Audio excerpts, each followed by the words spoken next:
नमस्कार, मैं आचार्य उमेश। स्वागत है आपका हमारे YouTube चैनल में। प्रिय दर्शकों, आज का जो यह कार्यक्रम है कर्क राशि के लोगों के लिए बेहद खास है, बहुत महत्वपूर्ण है।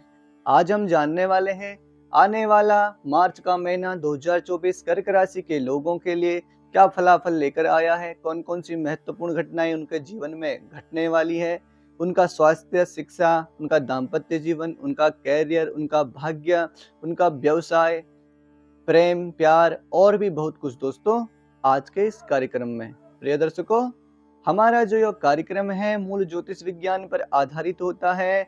ज्योतिष शास्त्र के चौथे नंबर की राशि होती है कर्क राशि और इसके स्वामी बनते हैं चंद्रमा। यह मन के कारक भी होते हैं, जल तत्व राशि है और भगवान भोलेनाथ इसके इष्ट माने जाते हैं। कर्क राशि के लोग बड़े भावनाप्रद होते हैं और मन के सच्चे होते हैं। यह बात हम फिर कभी और करेंगे। आज हम जानते हैं मार्च महीना कैसे रहने वाला है। उससे पहले दोस्तों, अगर आप हमारे चैनल पर पहली बार आए हैं तो इस चैनल को अवश्य सब्सक्राइब करें। आपका एक सब्सक्राइबर हमको एक बहुत ज्यादा प्रेरणा देता है और हम और ज्यादा शोध करके आपके लिए यह सब्जेक्ट और यह विषय लेकर आया करते हैं। तो प्रिय दर्शकों, आपकी राशि से तृतीय भाव में केतु विराजमान, आपके पंचम में चंद्रमा, शुक्र और मंगल सप्तम में विराजमान रहेंगे, बुध, सूर्य और शनि आपके अष्टम भाव में विराजमान रहेंगे, राहु आपके भाग्य में और गुरु आपके कर्म क्षेत्र में अर्थात दशम भाव में स्थित रहेंगे। वर्तमान में शनि की ढैया कर्क राशि के लोगों पर चल रही है। तो इसका योग क्या तात्पर्य है कि वर्तमान में मानसिक अशांति कुछ ज्यादा ही कर्क राशि के लोगों को हो रही होगी शनि की इस ढैया के कारण। लेकिन आपको इस ढैया से कैसे मुक्ति मिल सकती है, आपका मन पुनः कैसे प्रसन्नचित होगा, यह भी हम आपको इसके बाद बताएंगे। आप कार्यक्रम अंत तक अवश्य देखें। तो प्रिय दर्शकों, अगर भाग्य की बात की जाए तो भाग्य के स्वामी बनते हैं देवगुरु बृहस्पति, जो आपके कर्म भाव में बैठे हुए हैं। तो भाग्य क्या कहता है आपका, इस महीने ही नहीं अपितु अभी आने वाले और महीनों में आपका भाग्य आपको क्या करेगा, कर्म करने की प्रेरणा देगा। आपको लग रहा होगा, आप सोच रहे हैं या सुबह जब उठ रहे हैं एक नई ऊर्जा के साथ आप सोच रहे हैं मुझे अब जिंदगी में कुछ करना है, आगे बढ़ना है, जिंदगी की नई शुरुआत करनी है। तो यह प्रेरणा कौन दे रहे हैं, देवगुरु बृहस्पति दे रहे हैं कर्म क्षेत्र में बैठकर। लेकिन राहु आपके भाग्य भाव में स्थित है, जिसके कारण समस्या क्या आ रही है कि आप कर्म करने से पीछे हट रहे हैं, कर्महीन आप बन रहे हैं। कहीं ना कहीं आलस्य की अधिकता फिर आ जा रही है, आपका मन स्विंग हो रहा है, मूड आपका परिवर्तन हो जा रहा है 2 मिनट में। अभी आपको लगता है मुझे यह चीज करना है, पढ़ना चाहिए, लेकिन कुछ समय बाद आपका मन करेगा छोड़ क्या पढ़ना, ठीक चल रहा है। तो यही स्थिति किसके कारण हो रही है, राहु के कारण। इसका भी हम आपको बताएंगे कैसा निवारण करना है अंत में। तो भाग्य का फल दोस्तों यह महीना मिलता जुलता दिखाई पड़ रहा है। अप्रैल के बाद थोड़ी भाग्य में स्थिति ठीक हो सकती है, क्योंकि मंगल और शुक्र आपके भाग्य भाव से जब कर्म क्षेत्र में स्थित होंगे तो कहीं ना कहीं दोस्तों यहाँ पर स्थिति आपकी ठीक बनती हुई दिखाई पड़ रही है।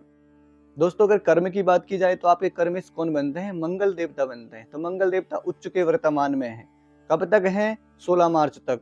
16 मार्च के बाद मंगल क्या हो जाएंगे, अगली राशि में जब चले जाएंगे आपके अष्टम भाव में, तो कहीं ना कहीं यहाँ पर थोड़ा सा स्थिति खराब हो सकती है, क्योंकि मंगल की स्थिति अष्टम में ठीक नहीं है, वर्तमान में उच्च के हैं। कहीं ना कहीं अगर आप व्यापारी हैं तो व्यापार में आपको लाभ दिखाई पड़ रहा होगा।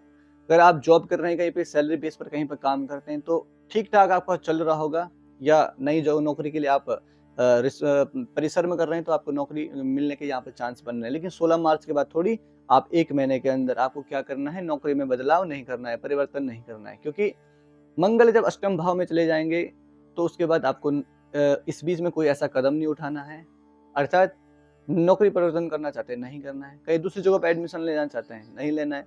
और इसके बाद तीसरी चीज क्या है, आप कोई लॉटरी सट्टा इत्यादि नहीं लगाना है। उसके बाद आप अप्रैल में देख सकते हैं मंथली जो प्रेडिक्शन होती है, मंथली जो कार्यक्रम होता है उसको देख के आप आगे का कार्य करें।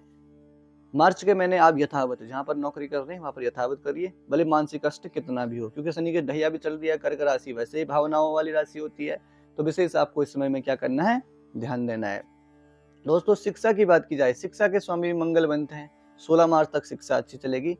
16 मार्च से फिर अप्रैल 15-16 तक थोड़ी स्थिति, थोड़ा आपका मन में थोड़ी विचलितता आ सकती है, पढ़ाई में थोड़ा आपका मन इधर उधर जा सकता है, भटक सकता है। तो आपको विशेष इस पर ध्यान देना है, अपनी एकाग्रता को साथ लेकर चलना है। प्रेम प्यार की बात की जाए तो प्रेम प्यार का वही चीज है, 16 मार्च के बाद थोड़ी स्थिति समाप्त खराब हो सकती है, क्योंकि मंगल का अष्टम में जाना ठीक नहीं कहा जाता है। चोट चपेट इत्यादि की भी समस्या आ सकती है। आपको विशेष गाड़ी घोड़ा अगर आप चलाते हैं तो उसका विशेष ध्यान देना है, सावधानी से आपको चलाना है। वही दोस्तों, अगर आय की बात की जाए, आईएएस अच्छे हैं और व्यय भी आपके ठीक हैं। शनि आपके अष्टम भाव में गए हैं, लेकिन कहते हैं पाप ग्रहों को अष्टम का दोष नहीं लगता है, तो ठीक है, शनि अष्टम भाव में कोई बड़ी समस्या नहीं है। सुकेश की बात की जाए, सुकेश शुक्र बनते हैं, आपके सप्तम भाव में विराजमान है। दाम्पत्य जीवन में सुख आपको मिल रहा होगा। दाम्पत्य जीवन में जो छोटी मोटी कलह की स्थिति थी वो धीरे धीरे आप सामान्य की ओर जारी होगी। वैसे तो कर्क राशि के जो लोग होते हैं, तो कर्क राशि का दाम्पत्य जीवन सदैव थोड़ा बहुत विचलित होता रहता है, क्योंकि कर्क राशि के सप्तम कौन बनते हैं? शनि बनते हैं। तो शनि क्या कहते हैं कि दाम्पत्य जीवन में क्या करते हैं? विच्छेद करते हैं। इसलिए भगवान शनि को भी नहीं भूलना चाहिए। भगवान कर्क राशि के लोगों को भगवान शनि की उपासना नित्य करनी चाहिए। आप अगर पूजा करते हैं तो एक शनिदेव का स्तोत्र या उनका श्लोक आपको नित्य अपनी पूजा में गाना चाहिए। आपको नहीं पता, हम आपको बता देंगे कौन सा ऐसा श्लोक है जिससे आप शनि की पीड़ा जनित रोगों से आप बच सकते हैं। ठीक है।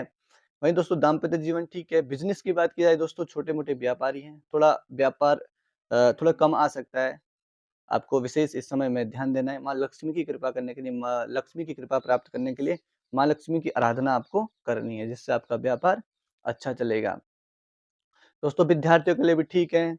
रोग इत्यादि से कोई समस्या नहीं है। जो बुध ग्रह हैं वो आपके भाग्य भाव में बैठे हैं, कोई छोटे मोटे रोग दे सकते हैं, स्किन इन्फेक्शन वगैरह कुछ दे सकते हैं। बाकी इतना बड़ा कोई कष्ट का समय यहाँ पर नहीं चलेगा।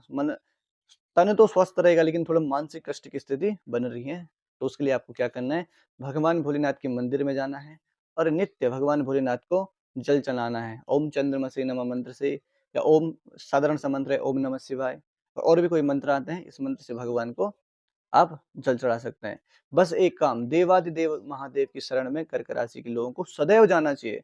अगर नहीं जाओगे तो कहीं ना कहीं समस्या आ सकती है, क्योंकि इसके इष्ट देवता ही चंद्रमा बनते हैं। तो आप विशेष रूप से ध्यान दें, चंद्रमा की उपासना करें, भगवान भोलेनाथ को जल चढ़ाएं, जिससे आपका ये पूरे दुर्गुण ठीक हो जाएंगे। दोस्तों जानकारी अच्छी लगी होगी तो इस वीडियो को अवश्य शेयर करें, सब्सक्राइब करें। राधे राधे।